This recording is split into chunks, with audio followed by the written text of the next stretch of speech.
Assalamualaikum warahmatullahi wabarakatuh. Selamat pagi anak-anak semuanya. Kembali di mata pelajaran Administrasi Sistem Jaringan. Pada pertemuan sebelumnya, kita sudah membahas bagian dari materi klasifikasi kontrol panel hosting. Pada pertemuan kali ini, kita akan melanjutkan klasifikasi kontrol panel hosting yang selanjutnya, yaitu ada DTC, kemudian ada Interworks, ada Agenti, ada Vesta CP, ada kontrol panel hosting Webuso, S-Panel, dan yang terakhir ada Direct Admin. Klasifikasi kontrol panel hosting yang selanjutnya ada DTC, panjangan dari Domain Technology Control, yang merupakan kontrol panel web hosting yang bertujuan untuk menyediakan tata letak berorientasi grafis untuk mengelola hosting komersial web server yang ditujukan untuk share hosting, VPS, dan juga dedicated server. Nah, DTC ini adalah kontrol panel hosting terutama untuk admin dan juga akuntansi layanan hosting GPL. Ini untuk tampilan dari kontrol panelnya ketika kita menggunakan Domain Technology Control atau DTC. Kemudian yang selanjutnya ada Interworks. Ini tampilannya hampir sama dengan cPanel ya. Di mana Interworks ini identik dengan sistem manajemen server Linux dan kontrol panel web hosting yang memiliki seperangkat tools dengan memberikan kewenangan administrator untuk memerintah servernya sendiri dan end user dapat meninjau hasil pengelolaan website tersebut. Pada kontrol panel ini, untuk mode operasinya pada dasarnya di situ dibagi menjadi dua. Ada istilahnya Nodeworks dan juga Sideworks. Nah, untuk selengkapnya nanti silahkan kalian bisa download materinya di pertemuan sebelumnya, videonya. Di situ sudah ada keterangannya. Selanjutnya ada kontrol panel hosting Agenti. Merupakan satu-satunya kontrol panel berbasis open source yang kaya fitur, kuat dan juga ringan, serta menyediakan antarmuka web yang responsif untuk mengelola server kecil, setup, dan juga paling cocok untuk dedicated serta VPS hosting. Ini biasanya sering dipraktekkan untuk uji coba kontrol panel hosting, entah itu di Linux Ubuntu maupun Debian atau bahkan yang lainnya. Ini untuk tampilan dari kontrol panel hosting Agenti. Selanjutnya ada Vesta CP. Itu sama seperti EHCP. Vesta CP ini juga open source, sehingga bisa digunakan secara gratis serta support dalam bahasa Indonesia. Nah, Vesta adalah panel kontrol yang sangat mudah dan juga ringan untuk sistem berbasis Linux. Nah, Vesta CP ini gratis, namun juga menawarkan plugin komersial untuk memperluas fungsinya. Jadi secara umumnya semuanya gratis, namun ada beberapa plugin supaya lebih fungsinya lebih bagus lagi, di situ ada yang dikomersialkan. Yang selanjutnya ada Webuso, merupakan sebuah produk dari Softaculous. Namun, Webuso itu tidak mendukung DNS cluster. Dan kebanyakan fitur yang ada itu harus diinstal oleh kita secara manual. Jadi, itu tidak disediakan langsung oleh kontrol panelnya. Nah, Webuso itu merupakan single user control panel yang biasanya digunakan pada layanan VPS, Virtual Private Server. Panel Webuso banyak digunakan oleh pengguna VPS karena fiturnya yang lengkap dan juga user friendly, mudah untuk digunakan. Ini tampilan dari kontrol panel Webuso.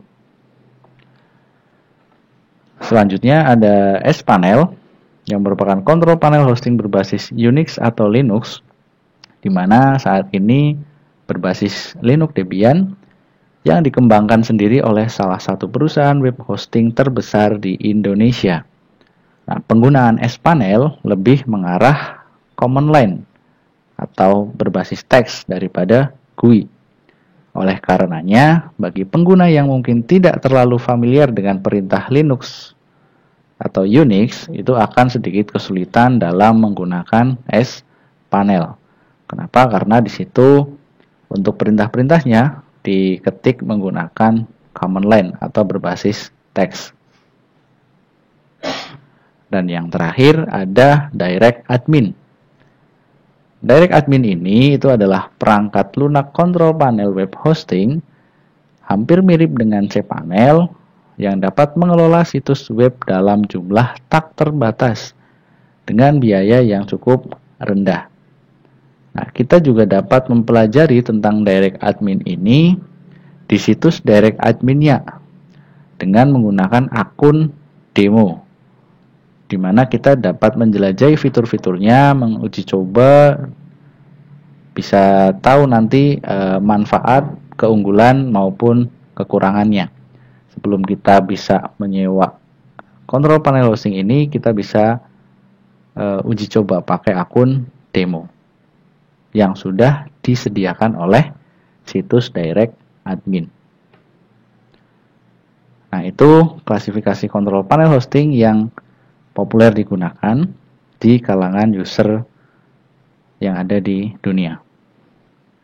Nah, ada layanan web hosting gratis, di mana siapapun yang ingin membuat website, pasti kita ingin mendapatkan hosting secara gratis, tidak harus membayar.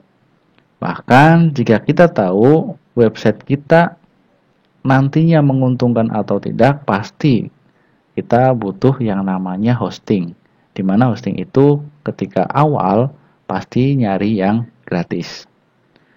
Maka nantinya di situ ada beberapa layanan hosting gratis yang bisa kita temukan di internet.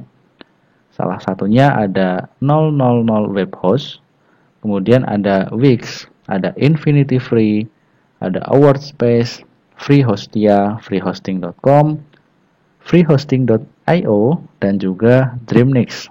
Nah, di sini beberapa situs web hosting gratis yang bisa kita pakai untuk uji coba atau mencoba dalam membuat website dengan menggunakan hosting yang tidak berbayar. Silahkan nanti bisa kalian uji coba dan kalian pakai, praktekkan supaya kalian bisa paham bagaimana cara membuat website dengan menggunakan hosting yang sudah ada walaupun fasilitasnya gratis.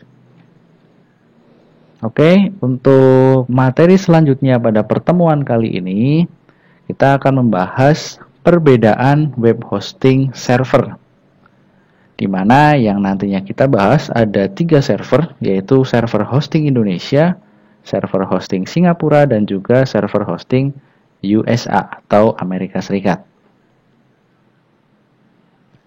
Nah, perlu kalian pahami dan ingat-ingat pula yang namanya web hosting itu merupakan sebuah service atau layanan yang menyediakan resource.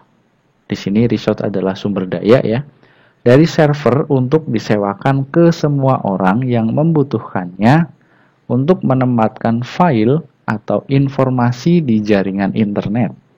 Sehingga itu tidak perlu memiliki server mandiri yang berjalan 24 jam. Jadi ketika kita punya website, kita tidak perlu lagi harus memiliki server khusus secara fisik hardware di rumah untuk mengelola website kita. Kita cukup menggunakan web hosting yang sudah ada di internet, yang biasa bisa kita sewa. Kemudian, hosting itu dapat dikategorikan menjadi 3. Yang pertama ada share hosting, yang kedua ada dedicated hosting, yang ketiga ada reseller hosting. di mana share hosting itu sebuah server untuk banyak user atau bisa dipakai oleh banyak user satu server tersebut. Kemudian kalau dedicated hosting itu satu server hanya untuk sebuah user. Jadi satu server untuk satu pengguna saja, tidak untuk dibagikan dengan pengguna yang lain. Dan yang ketiga ada reseller hosting. Sebuah hosting yang nantinya bisa kita jual kembali ke pengguna yang lainnya. Itu adalah reseller hosting. Tinggal nanti kita sesuaikan dengan kebutuhan. Oke, yang pertama ada server hosting Indonesia, di mana komputer web server yang digunakan untuk menyimpan data website atau data centernya itu terletak di Indonesia atau berada di Jakarta. Nah, ciri-ciri dari server hosting Indonesia itu cepat jika diakses oleh pengguna internet di Indonesia karena jaraknya pendek, khusus orang Indonesia saja. Kemudian cocok buat website yang pengunjung utamanya juga berasal dari Indonesia. Tidak terpengaruh oleh kondisi konektivitas jaringan internasional. Kemudian untuk berkirim email ke arah mail server luar negeri seperti Yahoo, Hotmail, dan juga Gmail, biasanya kalau menggunakan server hosting Indonesia itu terkirimnya akan lambat karena harus mengirim ke server USA, di mana penyebabnya adalah bandwidth internasionalnya relatif lebih kecil. Itu kekurangan kalau pakai server hosting Indonesia jika kita berkirim email. Dan secara fisik, server yang berada di data center yang berlokasi di Indonesia itu disebut dengan Indonesia Internet Exchange atau disingkat IIX.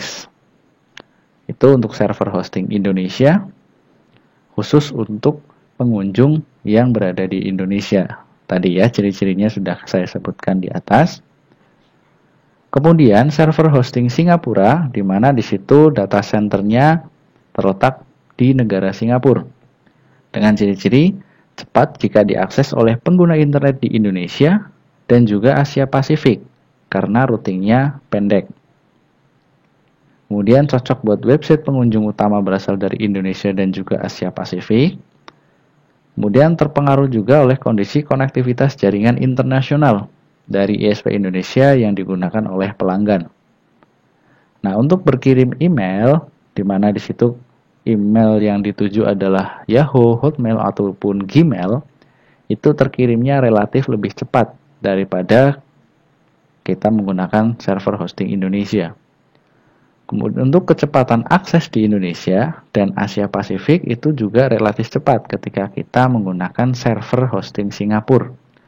Kemudian bisa menjembatani antara server di Indonesia atau IIX dengan server US. Sehingga relatif cepat ketika diakses baik itu di Indonesia, Asia maupun di Amerika. Jadi soal itu merupakan jembatannya untuk bisa mengakses lebih cepat server USA maupun Indonesia. Itu keunggulan dari server hosting Singapura.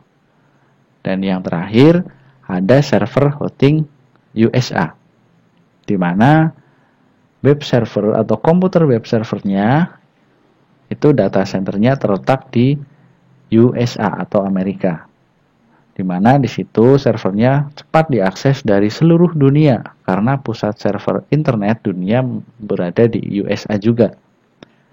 Kemudian cocok buat website yang pengunjungnya itu berasal dari dunia internasional, dari manapun. Ketika menggunakan hosting Amerika, itu koneksinya pasti cepat karena pusat server internetnya juga berada di USA juga. Terpengaruh oleh kondisi konektivitas jaringan internasional dari ISP Indonesia yang digunakan oleh pelanggan.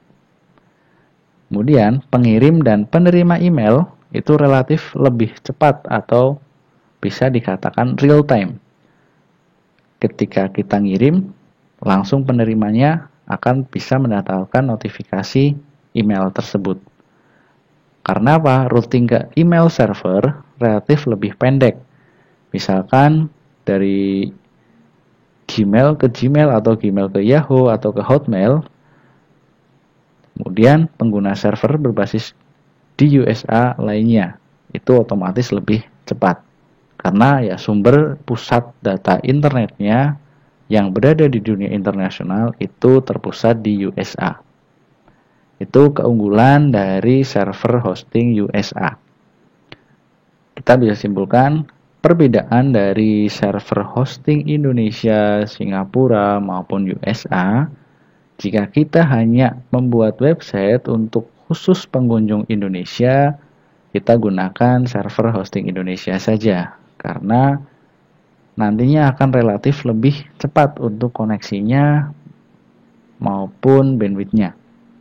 Ketika kita ingin membuat website di mana target pengunjungnya itu adalah negara Indonesia maupun Asia Pasifik, itu bisa pakai Singapura, atau bahkan kita menggunakan server hosting USA. Namun di situ setiap server hosting pasti mempunyai pembayaran yang berbeda-beda. Semakin jauh otomatis biasanya akan semakin mahal sewanya. Oke, untuk pertemuan kali ini sampai di sini dulu. Jangan lupa tetap semangat belajar. Silahkan untuk yang membutuhkan materi ini bisa download di link yang sudah saya siapkan pada deskripsi video ini. Kita akan kembali pada pertemuan selanjutnya di mata pelajaran Administrasi Sistem Jaringan. Saya akhiri. Wassalamualaikum warahmatullahi wabarakatuh.